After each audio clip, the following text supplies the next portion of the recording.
So yeah, I really enjoyed the keynote yesterday. Agnieszka talked about the importance of kind of setting out, the position that you're speaking from. And I thought that was really, really helpful. And so I thought I would do that to start. So I am a Stoke-on-Trent based artist, an associate professor of fine art and social practice here at Staffordshire University. And I've been working in the arts in Stoke-on-Trent since about 2006. And I collaborate with Rebecca Davies, Alice Thatcher, and the community of Portland Street on a project that I'm mainly going to be talking about today, the Portland In Project. And I've also been working at Airspace Gallery, which is an artist-led gallery here in the city for a number of years. I'm going to focus on one project just so that I can really kind of explain this piece of work. But I thought it was important to give a bit of the context here in Stoke-on-Trent that you might have heard from a few other people over the sessions.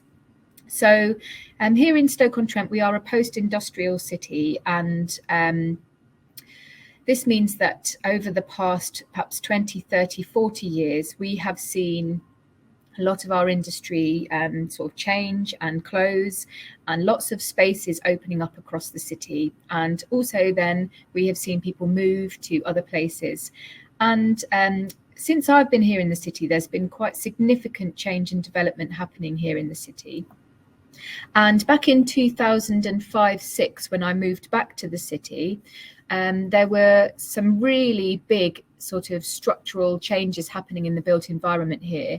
And one in particular had quite a big impact on me as an artist.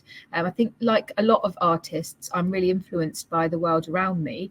And at that point in time, there was a major housing renewal programme happening in the city, which was called the Pathfinder. And Pathfinder was a government regeneration initiative focused mainly in Midlands and northern cities to actually change some of the sort of housing stock, really. It said that terraced housing, which is the sort of traditional 2 up, 2 down housing that we have here in Stoke, was no longer really fit for modern families. And they wanted to renew that housing stock. And there was a big process of compulsory purchasing people's homes. And then the next phase of that programme was to start to demolish and then to rebuild.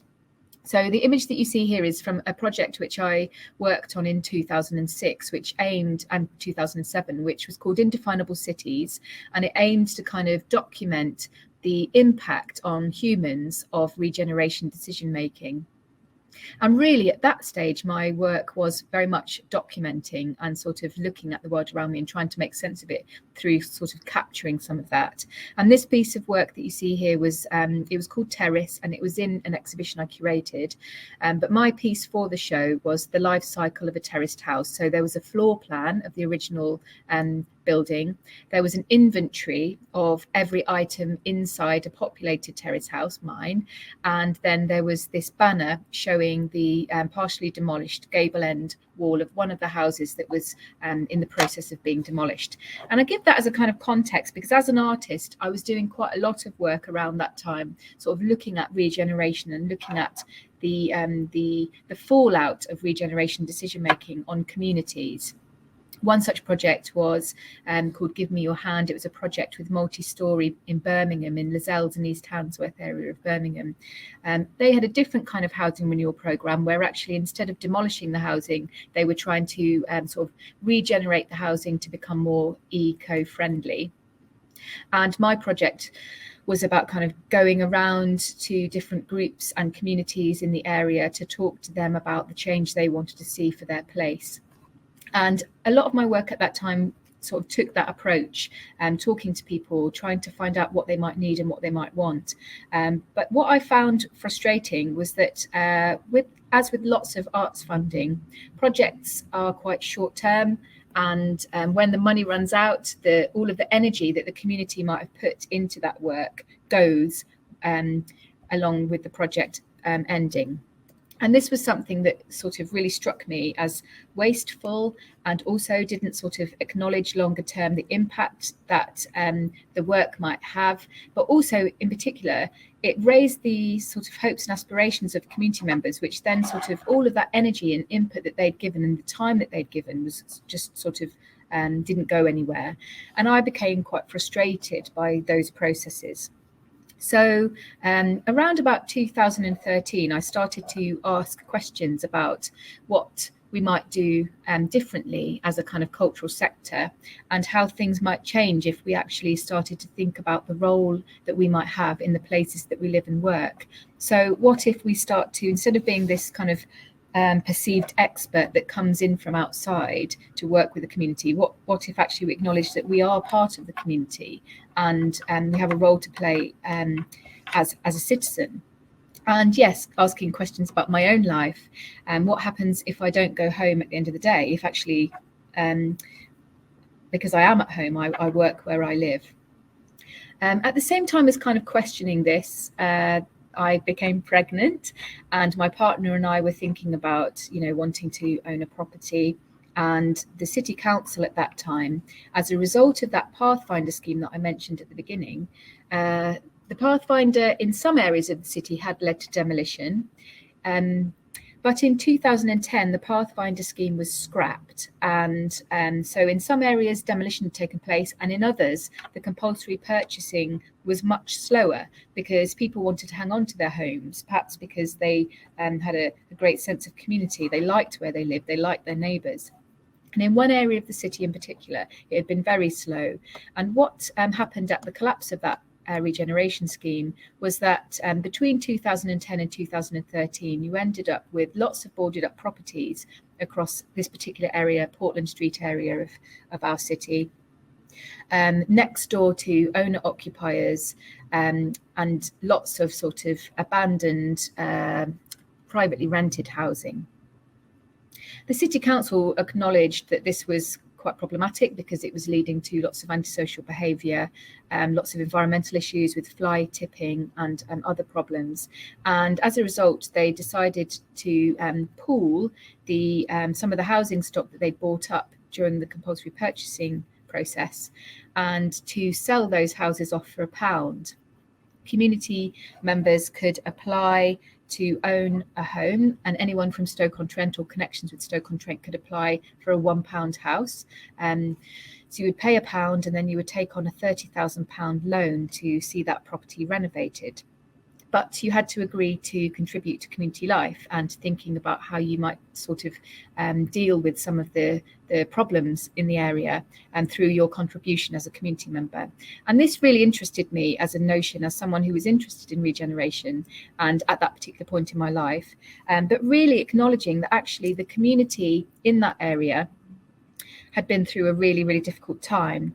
My partner and I were really lucky to be allocated a £1 house, and we moved into our house in 2014 and immediately started thinking about the contribution we might make as artists to, do our side of the bargain, which was to think about sort of making this place better for the people of the place. The initial stages of the project to involve the community in looking at the area, we wanted to sort of take a sort of asset-based approach to sort of really think about, what are the gifts of the area, rather than sort of a deficit model to think about, what are the problems here.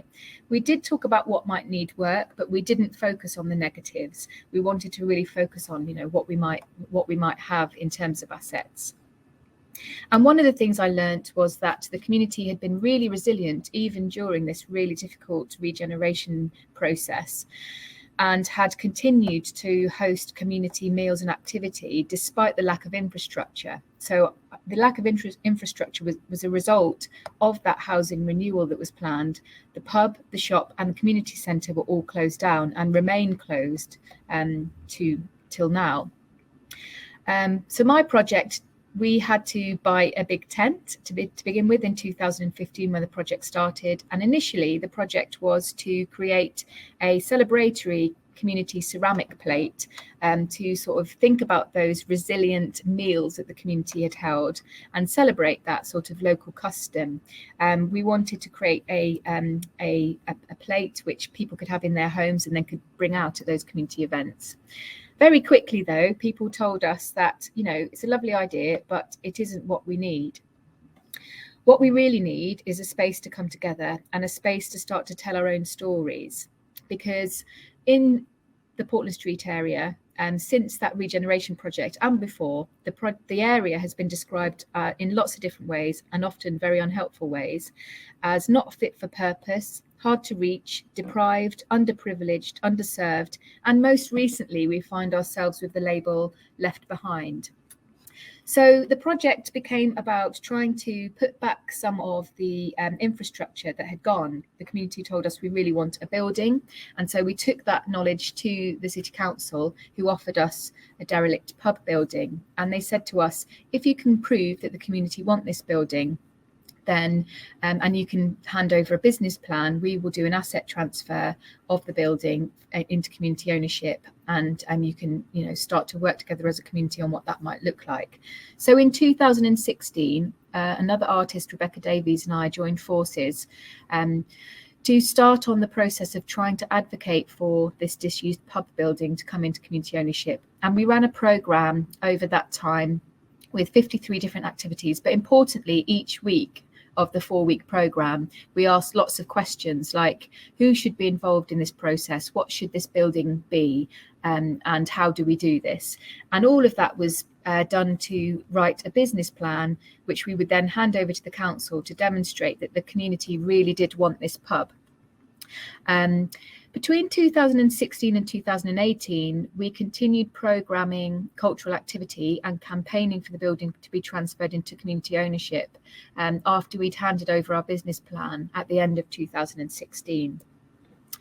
And then finally, in summer, just before summer 2018, the City Council agreed at Cabinet to hand the building over to the community. By that stage, the building was in such a sort of derelict state that it was no longer even possible for us to be in the building to run a programme. And so we worked with a specialist in community co-building to build a temporary structure based on the footprint of one of the rooms in the pub, which we had learnt from everyone that, you know, we really wanted it to be a kind of creative community space. And so we built something along those lines on the street in 2018 with the community. And we did lots of different things during 2018. The space that we built was an architecture school, a kids cafe, a boxing club. We did fashion sessions, glass making, gardening, all sorts of different things. But really what we were doing was looking at how we would sort of redesign the pub building. So particularly this architecture school, which you can see in some of the images here, was really important. So the community redesigned what the pub would look like with us.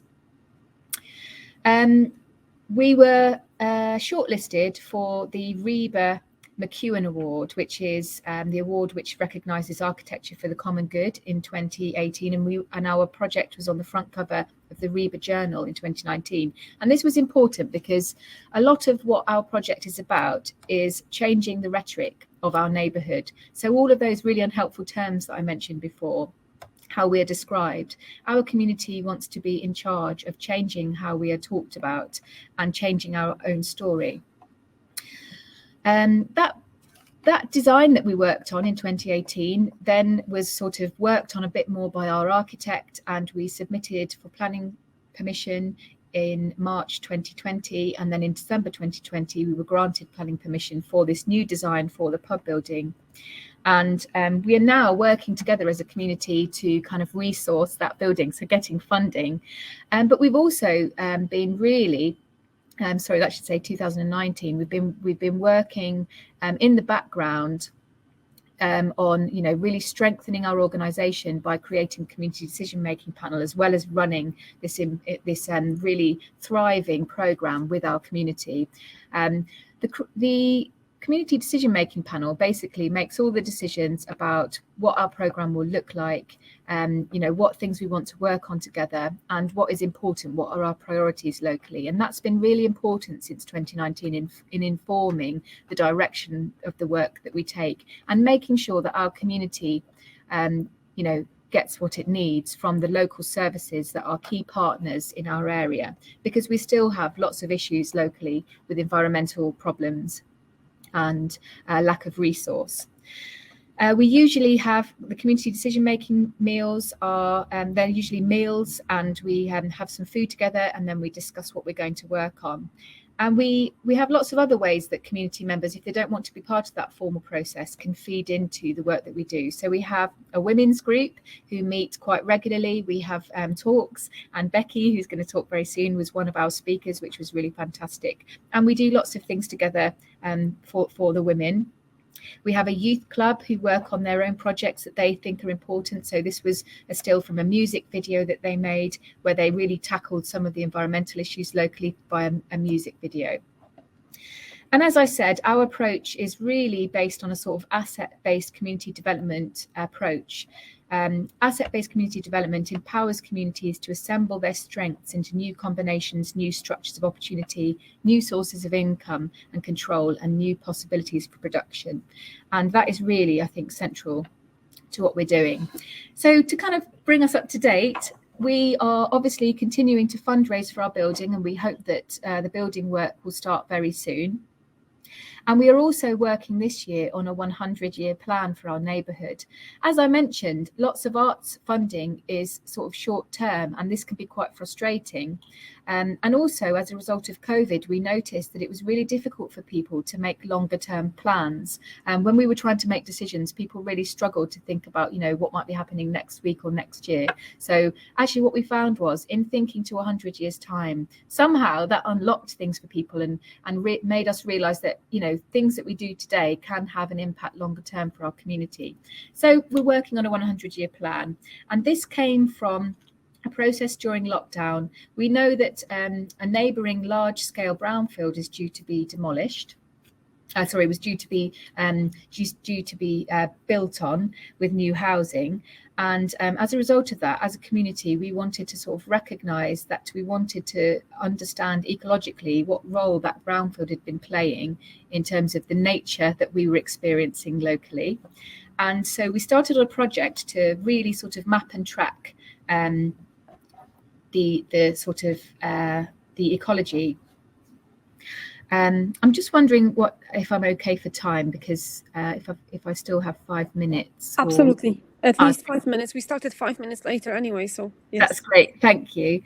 So this project with a biodiversity specialist, Andrea Q, we began at the beginning of 2021, was all about supporting residents to start to understand the local ecology and to start creating an ecology report for the neighbourhood, in the knowledge that this large-scale local development might impact on the sort of unofficial nature that was occupying this large brownfield. But then in March 2021, suddenly the brownfield, which had been quite mature woodland, was cleared by the developer. So this is before. You can see that there's some, our neighbourhood is on the left-hand side, and on the right-hand side there's this big green lung, which was a sort of woodland area, and that was cleared across the Easter weekend of March 2021, which had a big impact on the bird life locally. We had been hearing owls, for example, which we no longer hear. And it really did have a sort of quite devastating effect on community members.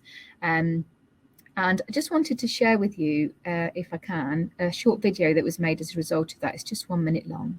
This is the brownfield that stood in between Waterloo Road and Century Street, neglected and rejected for many years because its soil was polluted by the previous tenant. Left alone by humans, it gained new tenants, including hedgehogs and foxes. And as the brownfield grew into verdant inner-city woodland, so did its inhabitants. Goldfinches and blackbirds, long-tailed tits and blue tits, coal tits, magpies, crows, great tits, wood pigeons, and remarkably tawny owls. These other inhabitants we know about, there are many more on Portland Street. We stand for community, and neighbours are not just people. It is the wildlife we live with too. On March the 31st, a rapid clearing of the site took place during nesting season. Our neighbours were violently evicted, their homes destroyed. It was a condition of future development that they clear outside of nesting season, and they take care to support these wild inhabitants. So that, sorry. So that was just a video that we made in response to that clearance, and we also made this poster which detailed some of the actions that community members took as a result of it. So, for example, one community member wrote poems, wrote to the local MP, spoke on Facebook very vocally, and spoke with residents locally. Another resident contacted the Forestry Commission and got in touch with the ecology officers and reported the clearance to the police. And everyone took a different approach to what they wanted to do and what action they wanted to see taken. And to give you an update, we just recently heard this spring from the developer. We had been trying to kind of build a relationship with them so that when they did their development, we could put in a community orchard to make a home for some of that nature that we knew was on the brownfield. And although they had been sort of willing to have conversations with us, when the clearance happened, we felt that those communications had broken down. So reporting to the Forestry Commission was an important step. The Forestry Commission have now taken the developer to court and have said that they have to replant 400 trees, and they're now in a kind of process, a sort of legal process to see that happen. And I wanted to mention that actually as a community, what we've realised from this process is that we all sort of take different approaches to kind of action for our locality. And the 100-year plan is about kind of acknowledging that we all have a part to play in this kind of future landscape for our community. This year, we're working on the 100-year plan with the community, and we're also working on an influencing tool, working with neighbourhoods nationally, so that our 100-year plan might be something that other neighbourhoods can benefit from. Am I nearly at my time, Agatha? I'm going to skip. That's correct. That's correct, Anna.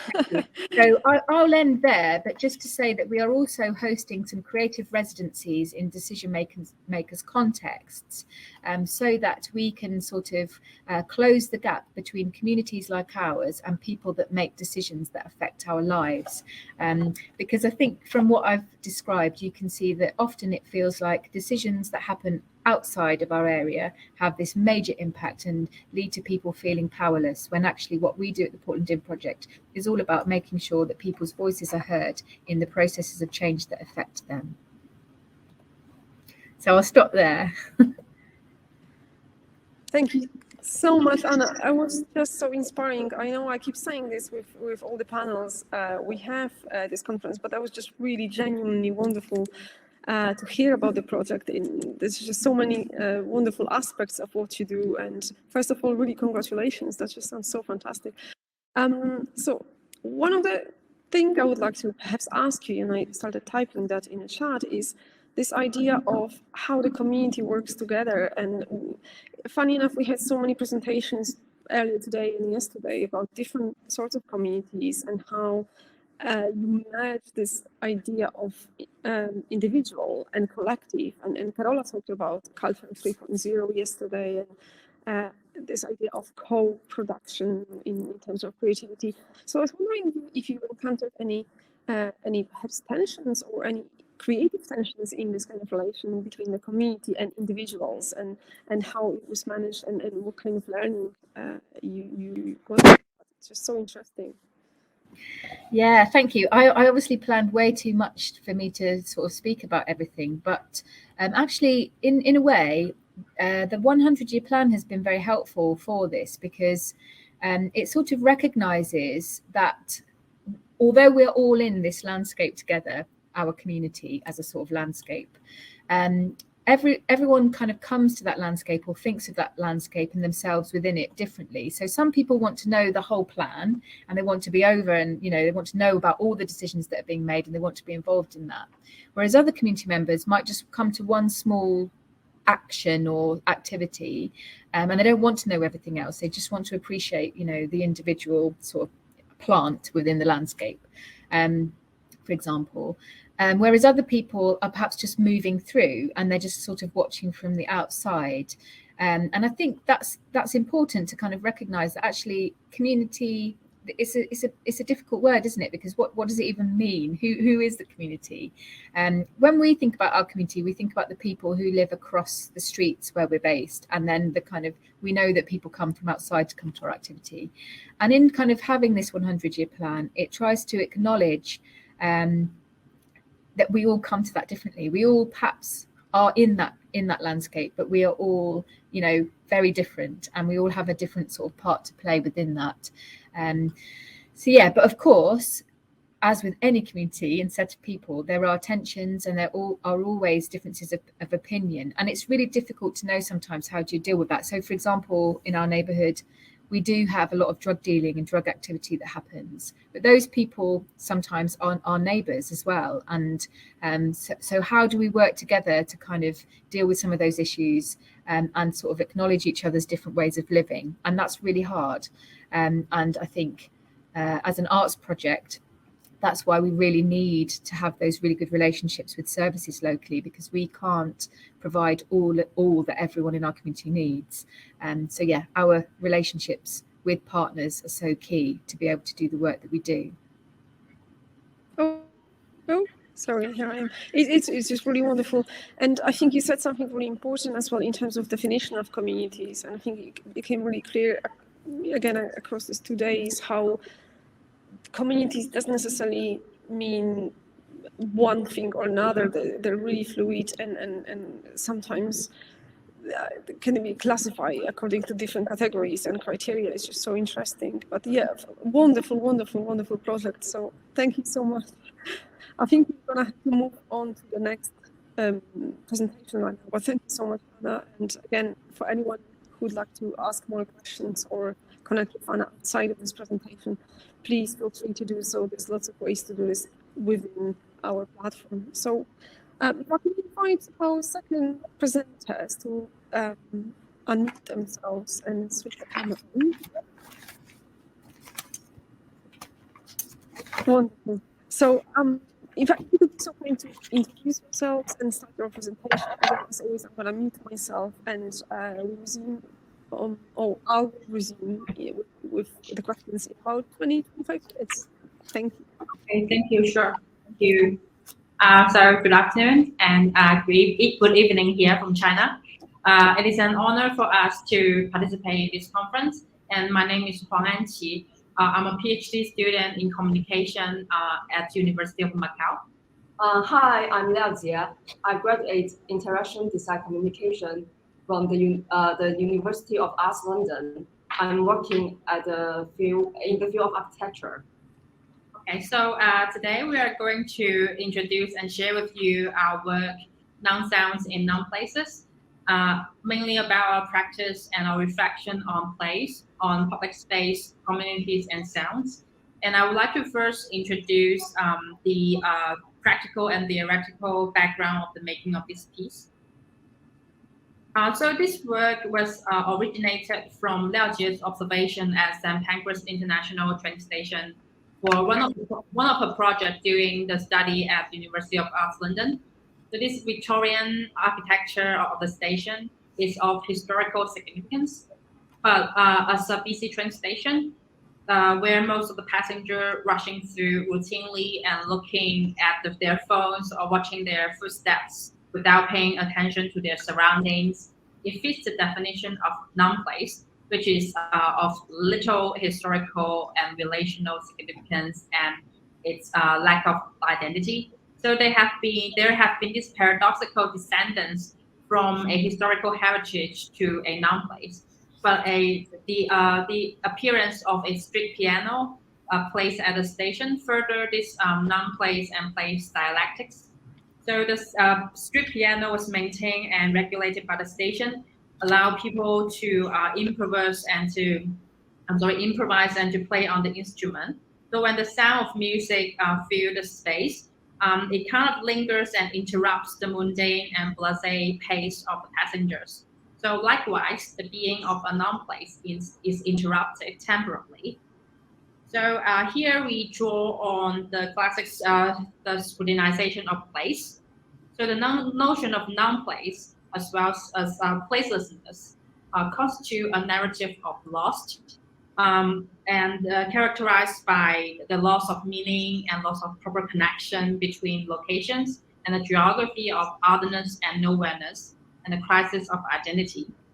So nowadays, media practice continuously transmit this inauthentic attitude towards places, encourage a sense of placelessness and the weakening of identity of place to the point where they don't look alike but feel alike and offer the same possibilities for everybody and for the experiences. So back in the age of Walkman, it was already criticized that people lost their healthy connection with the environment by enclosing themselves with music playing in their headphones without paying attention and without noticing the ambient sounds in the environment. So in a more typical contemporary urban scene, individuals ride a city train while engaging with digital media on their mobile devices, situating in this crowded train carriage, probably wear noise-canceling headphones, expecting little interaction with their co-riders. So there are abundant cases that have shown that how we are alone together in this kind of scenarios. So this public piano actually provides an inspiration to us as how sounds intervene individuals' movement through the space and their sense of place. So sounds jointly with other objects in the space form the ambience, the atmosphere that simultaneously felt and produced by the subjects, motivating and resulting in the action at the same time. So, and this we understood then as a resonance. So we usually talk for the phenomena related to sympathy, of harmony, of resonance, the ability to vibe in unison with or tune ourselves to an ambience. And by using this acoustic metaphor, it reveals the structural identity between phenomenon of lived synchronism and the world of sound. So we intend to bring tension between place and non-place and the metaphor of sounds in our installation, but with a specific kind of sound we define as non-sounds. So non-sounds are, for example, the often neglected and ambient sounds at the train station, consisted of human voice, sound of steps and luggage, station announcement, intervened sometimes by the sound of public piano, for example, at St. Pancras. So these are the non-sounds as in John Cage's 4 minutes and 33 seconds in his work. It's what is provoked by the silence and what is rather naturally neglected, avoided, and even detested. So this is how our experiment started.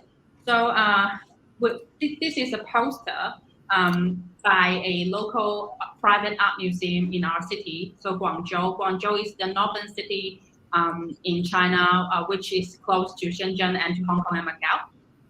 So this art museum, because of the pandemic, in 2021, they got their exhibition schedule got kind of messed up, and they have quite some empty slots on their schedule and their lack of curatorial staff to maintain a regular exhibition. So they decided to have this activity to open up the museum space for the public. So you can propose and to apply to use the space within the museums as you want. And the slogan is in this the left hand side, the poster. The red character means yours. So the slogan is "Go to your art museum," but it's also a pun. In Chinese, it's something like a curse line. It's saying that "Screw you, art museum." So it's really in this slogan they try to challenge the authority of art museum and what an art museum is supposed to do and supposed to be within a community. So they offers different spaces within the art museum that people can use, including meaningless, often neglected corners around the space. For people to try to propose their project and to do something in it. So we choose the one around a staircase. So it's a corner space, often neglected. This really reminds us of the spatial practices, the notional spatial practices of digital. A space with this strategic power. So there is rules and the way that it's supposed to be used and occupied. We are now having this practical power and using our agents to occupy this space for our own use. And we just attempt to try to approach this space with our installation and with sounds. So in the next part, Liao is going to introduce the process of our practice and also the technical mechanism of our installation. Thank you, Anqi.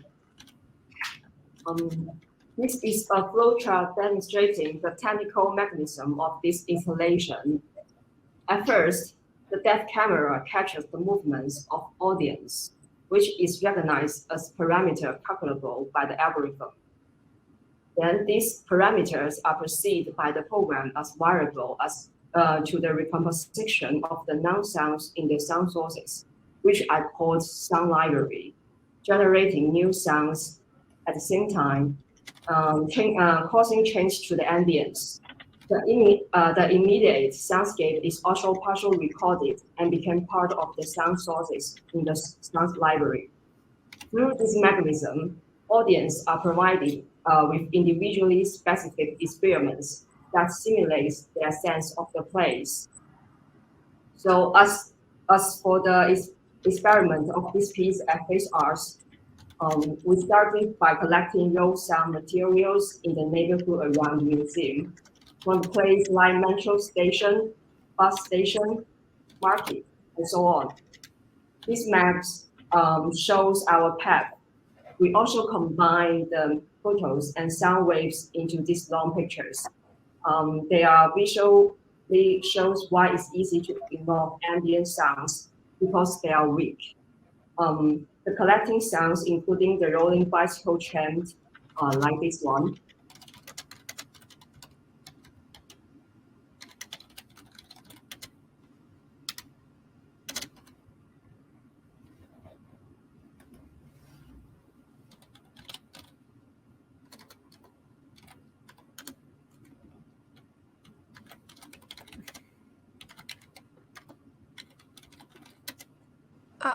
Anna, I think we can hear you type. Do you mind muting your microphone? Oh, okay. It's Sorry. not. Just Can you hear the sound we just played? No, we couldn't. I think if you don't mind just playing the sound once again, that would be wonderful. Yeah, because we thought there would be like echoes, so we tried to mute ourselves and then play again. Maybe we'll try. Yeah. we'll try I think again. you have to unmute yourself, I'm afraid, for the sound to be played. Yeah.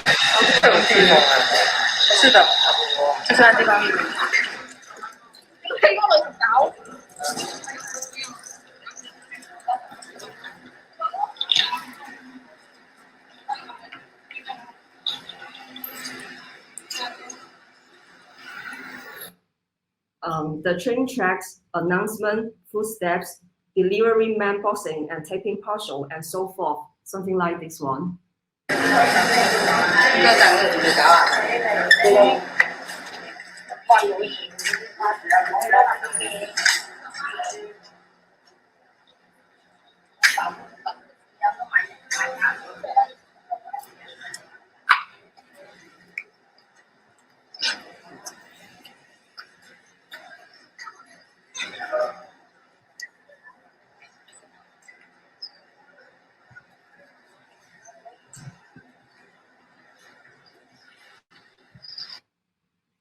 One of the most recognizable sounds collected from the neighborhood are the radio announcement from the neighborhood committee, a unique grassroots management unit in China that plays a key role in pandemic prevention and control in the past 3 years.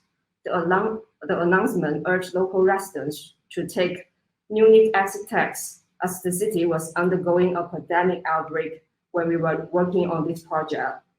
The announcement was made in local dialect, that is Cantonese, repeat through the day, embedded in the everyday life of local residents. Something like this one. 不要命，不怕死，就往外面走。人的生命只有一次，要想活得久，不要到處走。抗擊疫情，人人有責。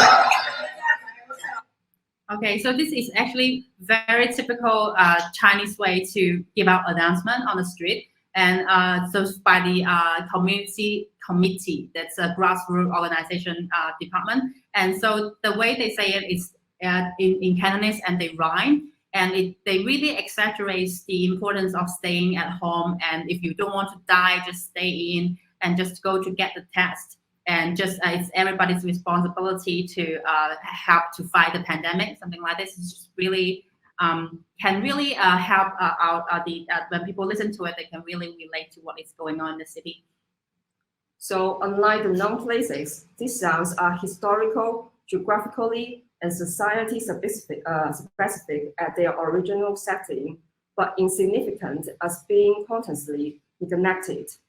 After collecting the audio data, I saw them into three parts: bass, background, and voice.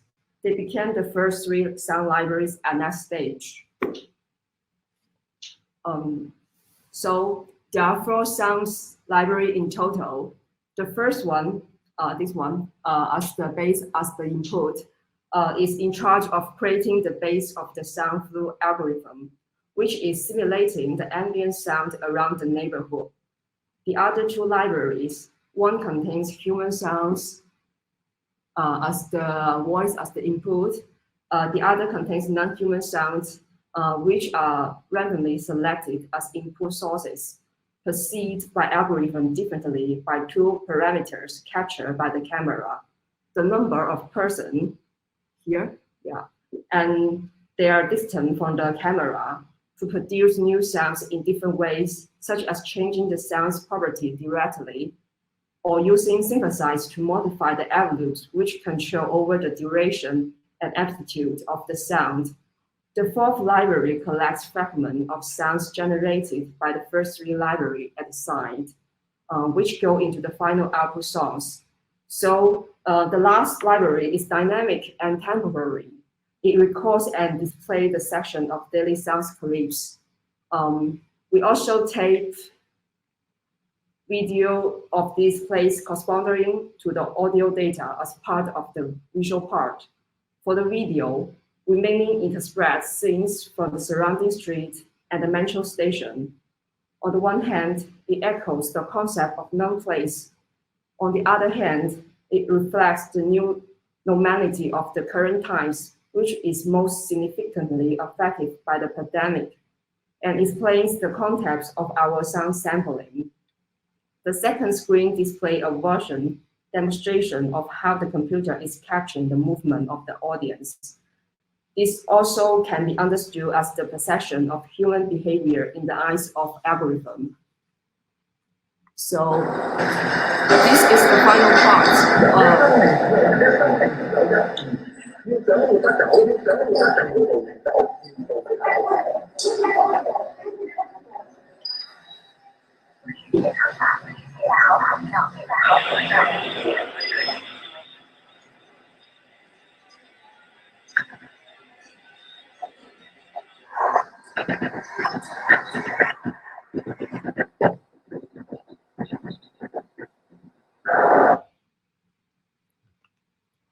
Okay, so at last, before our presentation comes to an end, we would like to share with you our observation and reflection on this practice. So these are some of the pictures taken during this activity. So this art museum is situated around residential community, schools, and a local market. So it was July last year. It's midsummer and it's the hottest and most humid season in Guangzhou. So people stop by after work, after school, or some of them are maybe the cleaning lady and also the vendors in the market. They just stop by and they try to chill and try to hang out in this air-conditioned museum space. They found very comfortable, but at the same time, they try to figure out what other people are doing there. So we put our installation there for around 5 days. And in 2 of the nights, there were young college students around the art museum. They brought their musical instrument there and to play music. And the sound of music kind of resonates with the music we played by our instrument, by our installation. So it was a rather intriguing and fruitful experiment for us. And people came to the museum. They are more than audience to us, but they are participants in the making of our work, because it was their movement and the sound they made that complete this project. And the significance of this project is actually lie in the process of the making, but is not visible or accessible to this visitor. So this is one of the things we've been thinking to improve or maybe to further experiment. And also to echo with the spirit of opening up the museum space and crossing the boundary between museum and local communities, we eliminate the guidance for visitor regarding the purpose or the message we intend to send or how they should engage with this installation. So there are like no guidance. So without this information, we have observed that most of the participants rely a lot on visual clues of the video and also and they are more reactive to verbal clues.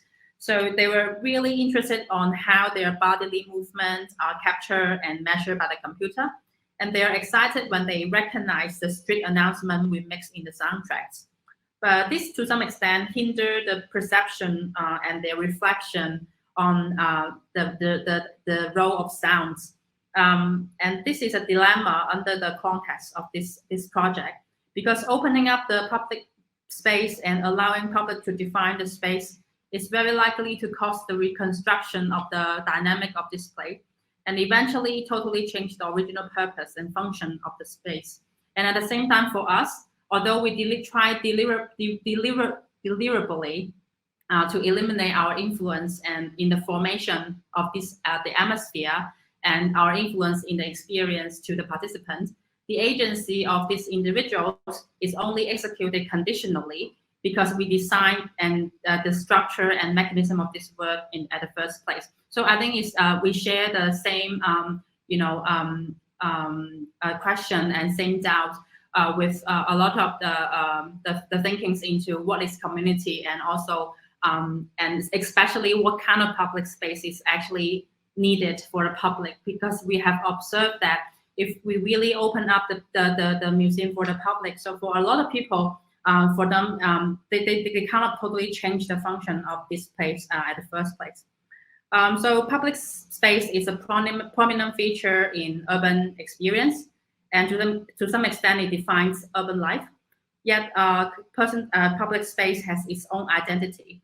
They provide differentiating access to individual, and this individual's occupation and their position in the space kind of defines their identity. So the experiment with sounds and ambience kind of open up new opportunity for us to further explore and understand public space and its boundaries.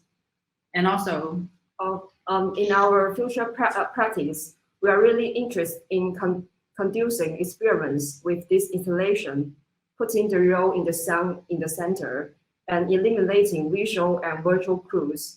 Many digital tools like Sonipide we use in our project per data can help people easily understand and create sounds without too many traditional musical training. So when I fix the bug or explain the program to the audience, I think maybe audience can be involved in the programming, setting up the algorithm, and determining the mechanism. That means the audience have more agency to take part in the sound generating.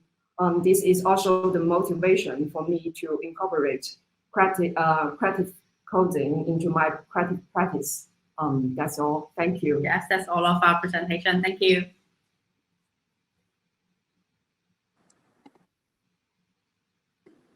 Thank you so much. Again, absolutely fascinating. It's just really, really mind-blowing how much creativity is just presented in this panel and beyond. I have plenty of questions, but I think I'm going to start with Becky mentioned in the chat. So Becky says, fascinating project. I'm especially intrigued by the idea of the work mimicking the ways in which a computer AI algorithm might visualize and hear human activity. Is that something you'd like to comment on, perhaps a little bit? So you mean the comment in the chat box? Yes. We couldn't see it. Oh, sorry, this is the one I've just read. So basically, Becky is saying that she really loves the project, and she's especially intrigued by the idea of the work mimicking the ways in which a computer /AI/algorithm might visualize and hear human activity. So I don't know if you'd like to perhaps comment a little bit on that. Okay. This one. Okay. Actually, it is quite some kind of unexpected surprise. Because for us, we at the very beginning we really want to focus on sounds, but then because we can't provide instruction, we don't want to provide instruction, so we thought maybe some visual clue would be helpful for the audience to understand what we try to do, and then it becomes some sort of like from the eyes of the algorithm, and people can see how the algorithm is looking at them and measuring them. So it turns out to be actually the most recognizable and most relatable feature in our work. So I think, yes, it's really interesting, but it's just kind of like a surprising incident because we really want to talk, experiment more with sound. So yeah, we also really want, if you have any suggestion, regarding that, because sometimes when you have visual aids, it really eliminates the influence and impacts of other elements. So that's our doubt also.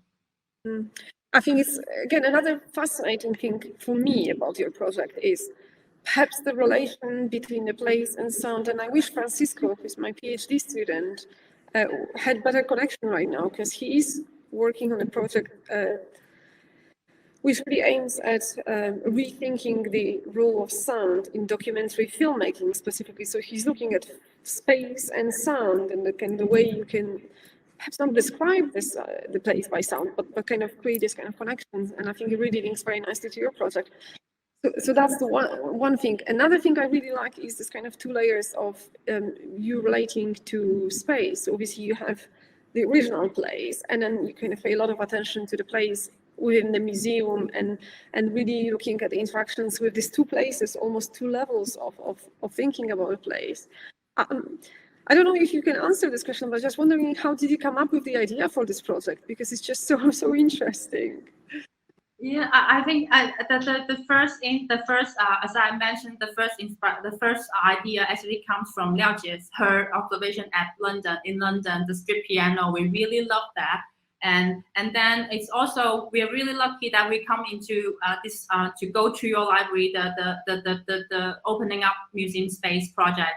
That is also a second layer of the inspiration to us, and so can really further and to complicate this discussion. And also regarding the discussion of place and public space, we think we noticed that the sound can help you to generate this sense and attachment to a place.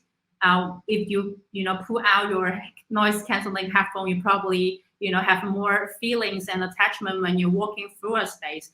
And this is important nowadays still, because once you have this attachment, then you really think about what public space matters to individuals.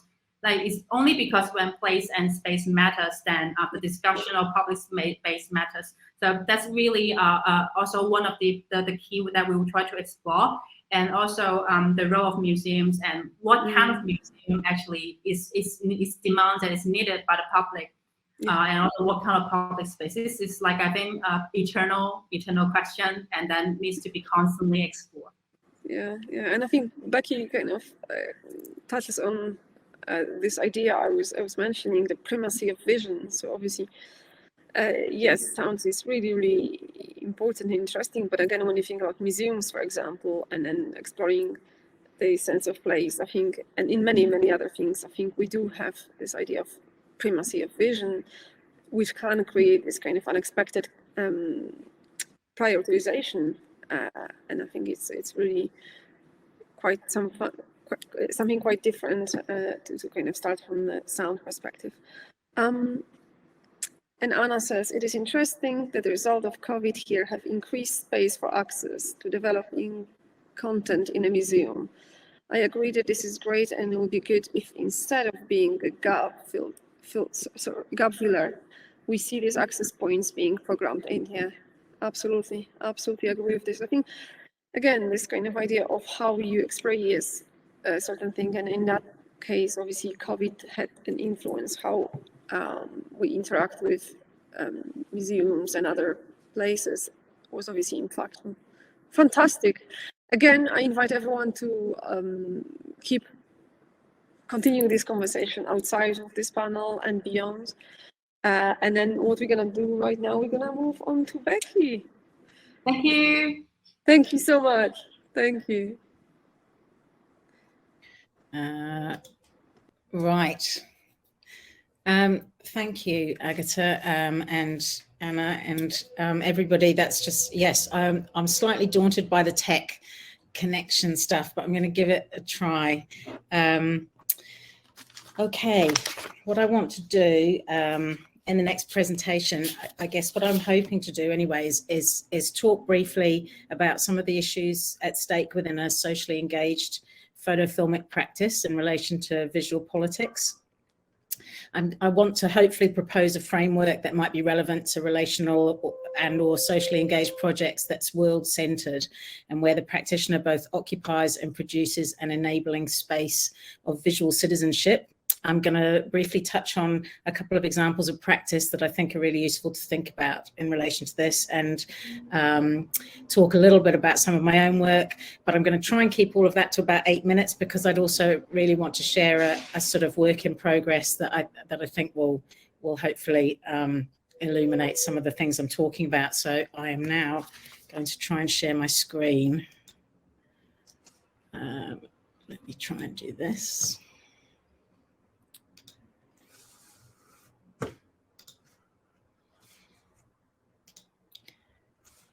Does that work, Agatha? Yes, it does. Sorry, it takes me a moment to unmute myself. Yes, it does. Yeah. Okay, great. So, so that's me. I'm Becky Nunes. I'm a photographer, a kind of DIY filmmaker, and I'm also senior lecturer in photography at Stafford University. Thank you very much for having me.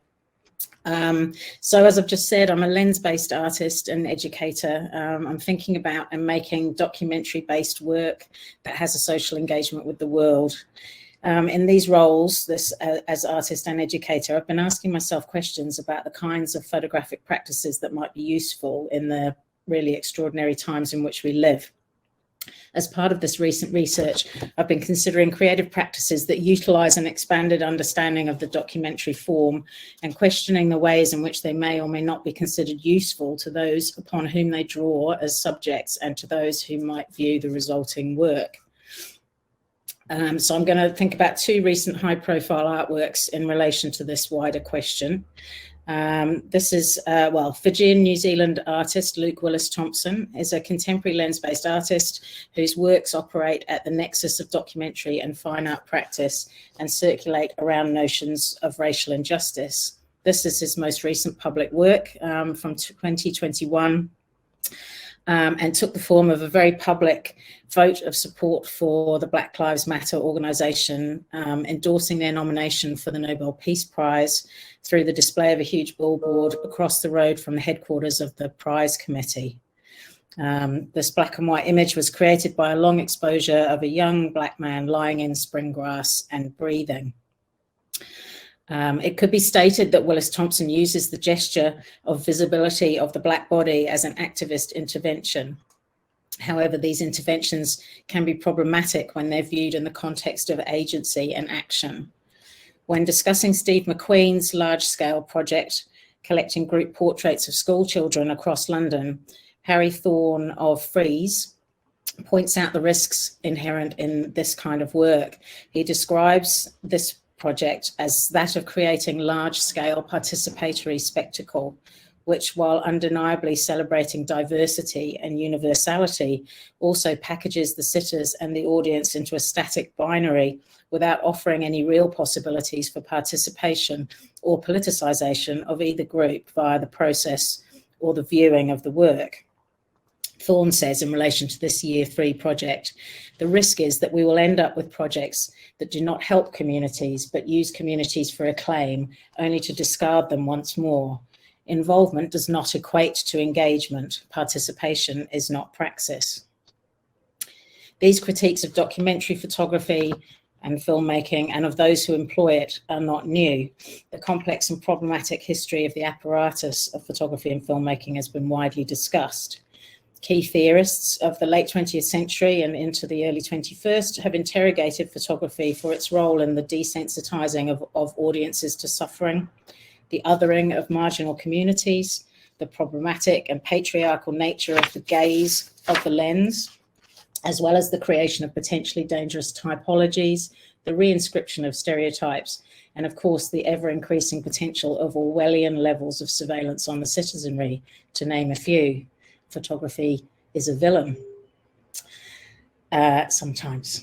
Photographic projects which utilize social engagement with the world as methodology have at their heart issues around authorship and agency.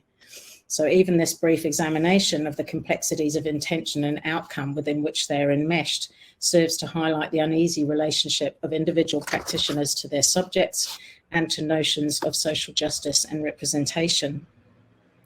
The apparatus and methodologies employed by practitioners are distrusted and or misused as contemporary cultural tools for propagandist spectacle, or implicated in the demeaning of our relationship to the real and the subsequent propagation of fake news. This ethical minefield surrounding the production and reception of lens-based documentary work has been identified as a potentially disabling barrier to meaningful practice.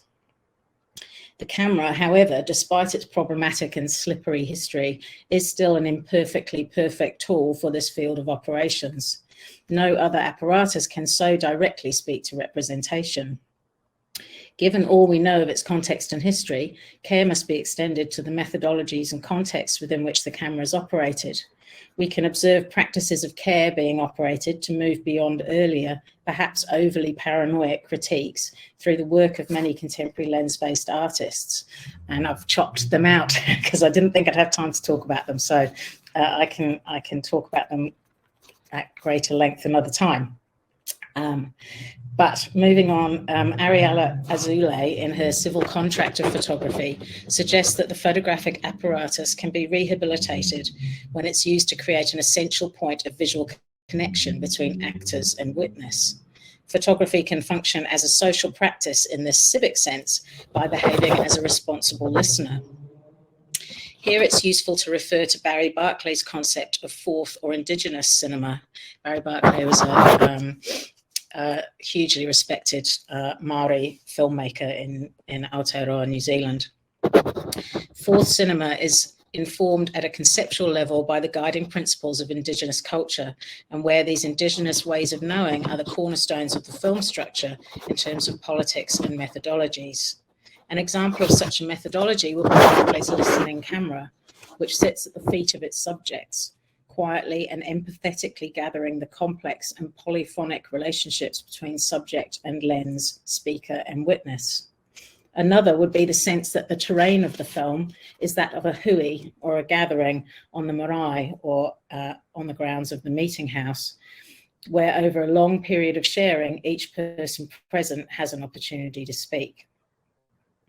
When thinking then about useful methodologies for my own visual practice-based research and returning to Azule's proposition of a citizenry of photography, it's helpful to examine the definition of citizen and the role of citizenship in relation to visual politics, and identifying two important aspects of seeing and being seen that exist at their heart. According to Rancière, politics, quote, is that activity which turns on equality as its principle. A struggle for equality is bound up in the struggle for visibility, delineating a visual element of citizenship. Engaging people in civic participation happens through the catalyzing of modes of listening, responsibility, participation, and finally action. This action, Rancière suggests, would be an intervention of some kind in response to a perceived injustice. In his 2017 book, Let Art Teach, Geert Biester argues for art as an encounter between subjects, culminating in a turn towards the world. This approach deprioritizes self-expression and instead foregrounds the ongoing practice of creation of self in relation to the world. This turn towards the world in my own practice began with a significant commission from Penguin Books in Aotearoa, New Zealand.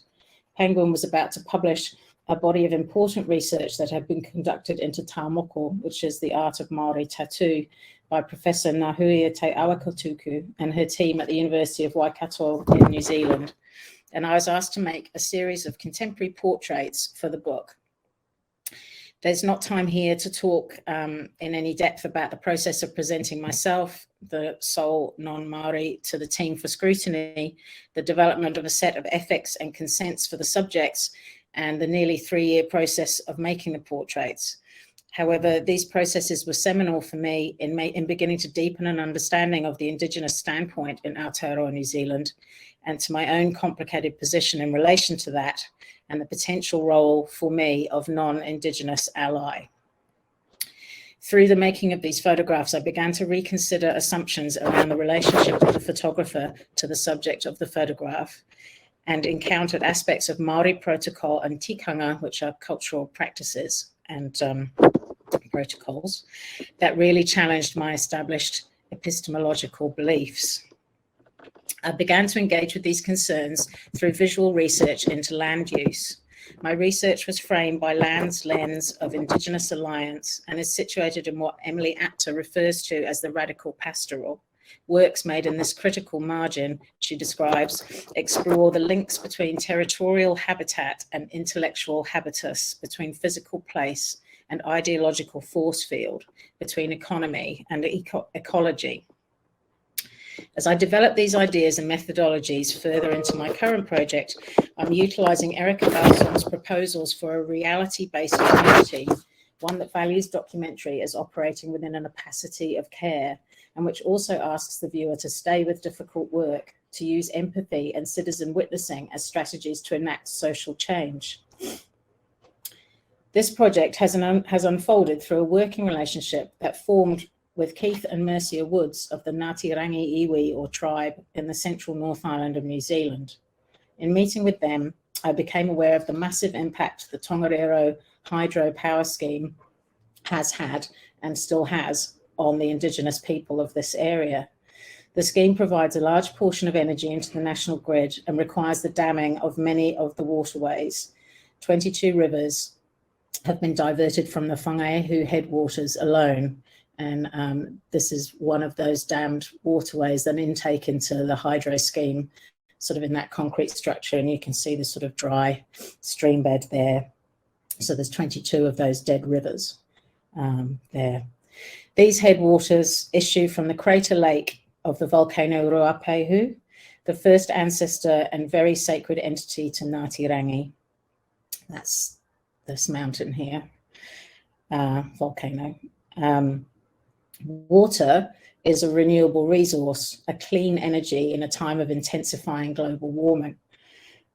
However, water also operates as a spiritual resource for many cultures. The small lake Rotakura, featured in the footage I'm going to show you, was once known as the Lourdes of the Pacific. She was well known for her healing powers, which are said to issue from the volcanic crater by which she's connected via a tunnel that opens far below. The appropriation of such a central, spiritual and physical element of tribal life is a continuing perpetration of the trauma of colonization on these people. I've worked alongside the Woods in an educational context since 2014, and over that time I've created a series of visual outcomes that reflect on the relationship between Ngāti Rangi and the National Power Company, with whom the tribe have engaged in slow and patient negotiations for the return of their waters and lands. The Woods have for decades opened their home and these lands to strangers. By sharing their worldview, they hope to sow seeds that can help to heal our planet. I have sought and been given approval from the elders of this tribe to work with them in reaching a broader audience with their long story of negotiation for a level of autonomy over their ancestral lands and resources. In the ongoing, I might just need to skip through a few of these slides. Hang on. I'm just going to move along. So this is Keith Woods working with student groups on their tribal lands. Basically, what happens is there's a sort of 4-day full immersion stay where everyone stays under one roof in the meeting house, and Keith and his whānau or family would take them to see, first of all, the sort of sacred places and the beauty of what's there, and then take them to see the sort of results of the hydro dam and what's happened to the waterways, and asks them to reflect on the impact on their lives and the impact on the planet, really, of energy consumption, amongst other things. So those are some stills from there. Yes. So my plan is, with their approval, to work with them in reaching a broader audience with their long story of negotiation for a level of autonomy over these ancestral lands and resources. In the ongoing making of this work, I look for guidance to kaupapa Māori practices or Māori approaches, which are sourced from Linda Tuiwai Smith's text, Decolonising Methodologies. Aroha ki te tangata, a respect for the people. Kanoi ki tea, the seen face, that is, present yourself face to face. Titiro, whakarango, korero, look, listen, speak, in that order. Manaki ki te tangata, share and host people, be generous. Kia tupato, be cautious. Koa e takahia, te mana o te tangata, do not trample over the mana or the sort of self-respect of the people. Kia mahaki, don't flaunt your knowledge. Although these series of hikois or purposeful journeys has been paused by COVID, my intention is still to bring this audiovisual material together in some form in amplification and dissemination of the voices of the Ngāti Rangi people. Politics, Rancière claims, has at its heart a sense of equality, even if proven by its absence. Visual politics is, therefore, through all aspects of its production and consumption, constructed from and hardwired into these signifiers of social relations, equal and, more often than not, unequal. World-centered pedagogic and artistic practices offer challenges to co-design collaborative methodologies for active engagement with these visual politics in ways that do not deny the ethical minefield, but are not disabled by it. These reflections offer a framework within which to test and explore limits, constraints, and problems within the critical contexts of the communities for whom they are centrally important. So I'm hoping now, if I can make it work, I'm just going to show you where I've got to in relation to this material. So I might just have to, what do I do? Not share my screen. And then, have I got enough time to do this, Agatha? Yes, absolutely. Okay, all right. I'm going to try and do it then. Hang on. So it's going to be this, that, and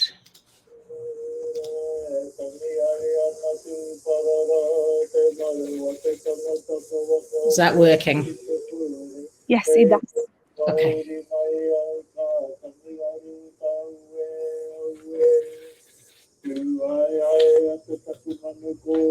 Oops.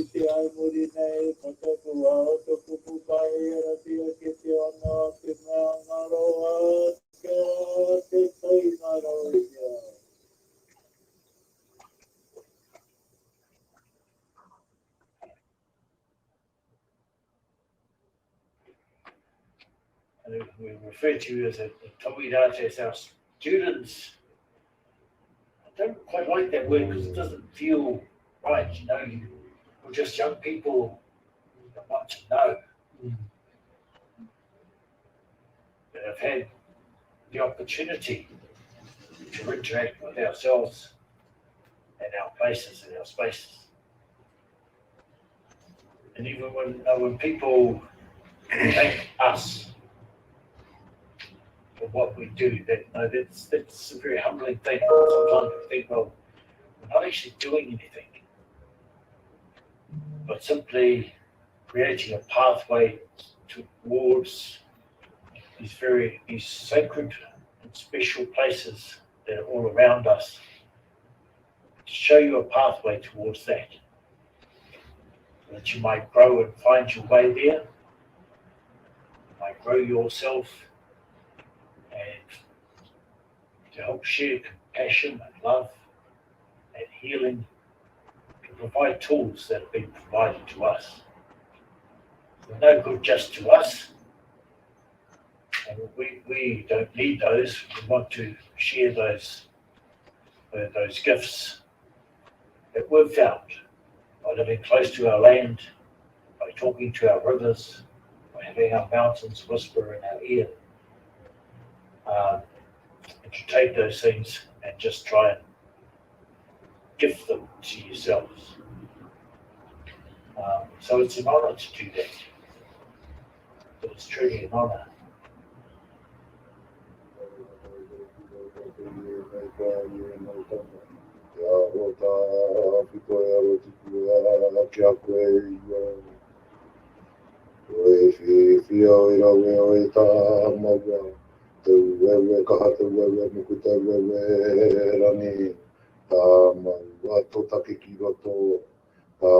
Wato hiringa to horonga ki roto ki te pū, ki te o, e tuku ki te re, I te pukanga matu ana ue, I o, I te mahara, e koronga ka tau ki roto nā ue, I o, I te wānanga, ka pupuke o hiringa e ua tau, ko ngā hiringa tā me matu o pai a whakaronga wānanga tangaro I te piere nuku, tā whirimātea I te wini, I te wana hautina, hau tā maua tō arokotu mātau e ngā tā kiritia he aka matua.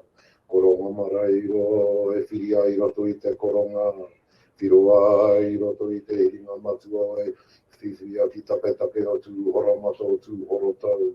Ke nei tama he tamanui he tamaro e tamatipiwa ke a koe o tapetake.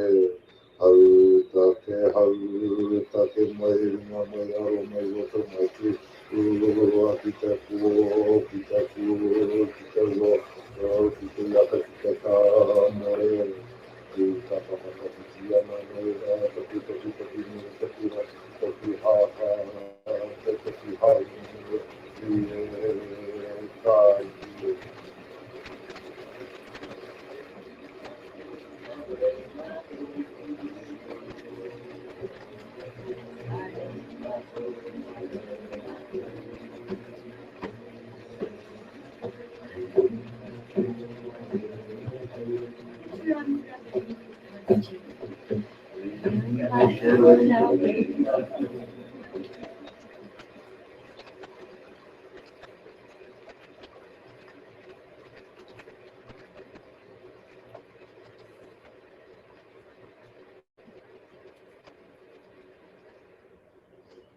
But the memory of life is held in the water. The modi, the life force, that energy is a memory. I think people call it a cellular memory or something like that. And so we all share that. So therefore, just as the Lakota people say, we are all related. Not just humans, but everything else around us that water has been part of and fashioning. So is our planet a big rock with water around it, or is it water with rocks sticking out of it? Does it matter? It probably does.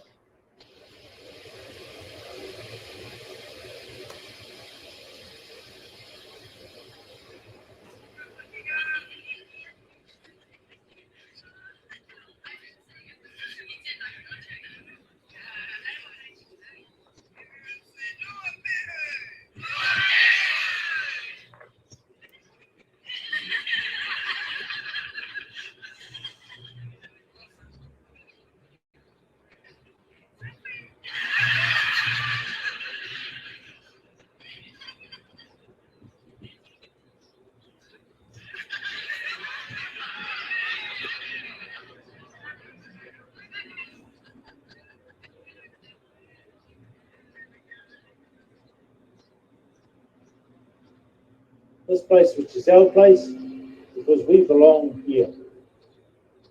This has been our place for Ngāti Rangi for a long, long time. But you're here and you feel as though you belong here because you do. Each place can welcome you if you come with the right heart and intent. And so find those spaces wherever you live, they are there. The waters are there, patches of forest, where there's a quiet silence. Learn to take some time for yourself to block out the noise.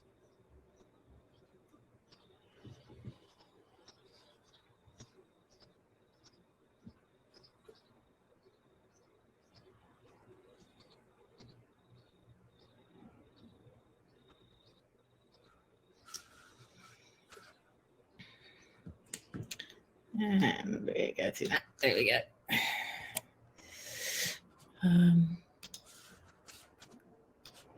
Coming back and unsharing. So, and that's it. That's my bit. Thank you so much, Becky. It was really, really interesting.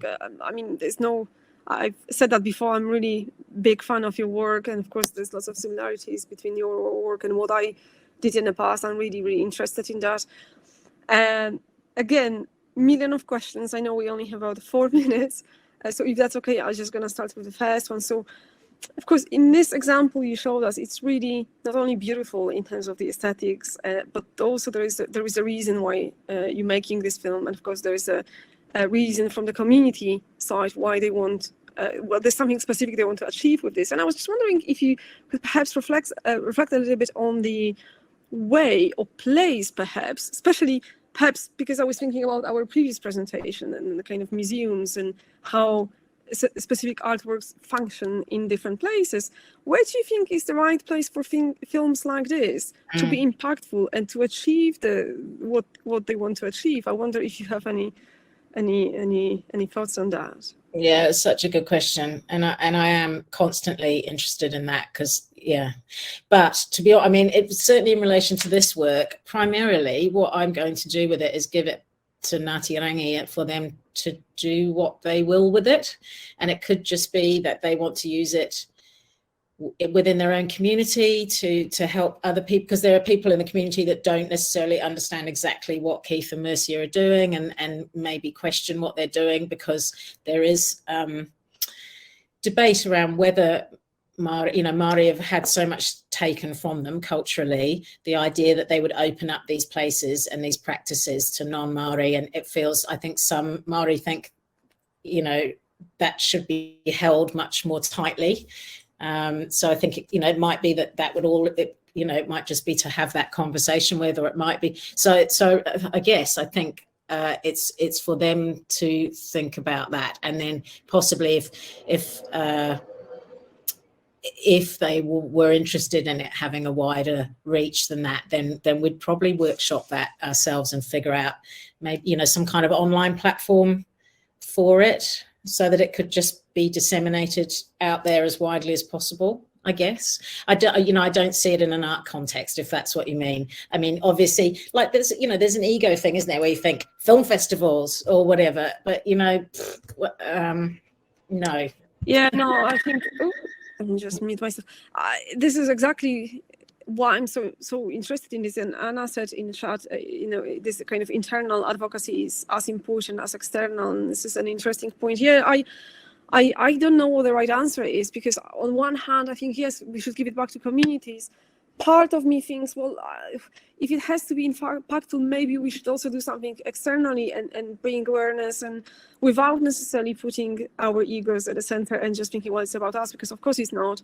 But maybe it also, I really don't know what the answer is, but I find it really fascinating, because I can see how it's just so important for us to sometimes meet this kind of internal and external viewpoints. Of course, you will have a slightly different overview of what is that they're doing, because you're coming from a slightly different perspective, and it might be really helpful for them to kind of see your point of view and what you think could be done with this video, with this film, to help what they want. It's just such an interesting discussion. We feel we should actually have a panel on this, on how all creating impact, but not in the academic sense. Well, it is an academic sense if you want to think about it, but for the communities, in any kind of community engaged participatory filmmaking or any kind of art, which is, and it kind of goes back to what Anna was talking at the beginning of this panel, in a very different context again, but yes, still we're talking about a group of people doing something together for a specific reason, which is really, really nice. I don't know if you would like to add something to this, Anna, because I think there's lots of nice parallels between these two projects, even though they're very different. I don't know if you have any comment, or both of you, like Becky and Anna. Well, I think it's, I mean, certainly just, you probably do have at least lots, Anna, but just, you know, I think Anna's two-pronged approach of working within community, but also maybe seeing this as an opportunity to develop tools that could be emulated or, you know, taken on by other communities. I guess maybe that does give a rationale for a wider dissemination, doesn't it? So, yeah. You know, I think we try to do both because of recognizing that actually decision making happens outside of our community, which impacts, and so we have to speak in both spaces. I do think it's important to bring both of them. It's just, I guess the question of difficulty is about the balance, and that will very much depend on the. But Becky's film is so beautiful, and it sounds so wonderful as well, that I can. Although you're maybe not, that's not where it was intended for, but I can certainly imagine people wanting to see it in gallery spaces, in a gallery space, in all sorts of places actually, because I think it, you know, it tells its story, but it also tells it in a beautiful way. So well done, lovely work. And I think, oh, sorry, go on. I was just going to say thank you, and yes, thank you. Yeah, and I think, like, again, if we bring our second panelist to this conversation, I think it's also kind of important what could be the impact of placing some of the things in galleries or museum spaces, and how we can create this kind of other layer of discussion about whatever really the artwork is trying to talk about. Really interesting. I'm afraid we run out of time, so it's 32:30, well, it's 32 already, so we do need to stop here, but I'm very much hoping I can continue the conversation with all of you outside of this panel for many years ahead. But right now we're going to take a break. Thank you so very much to all of you. It was really fascinating and just really inspiring. We're going to take half an hour break, and then we'll resume at 4 o'clock. We again have another games panel, and I'm going to be leading Filmmakers Insight at 4 o'clock. So I'll see you all very soon. Thank you.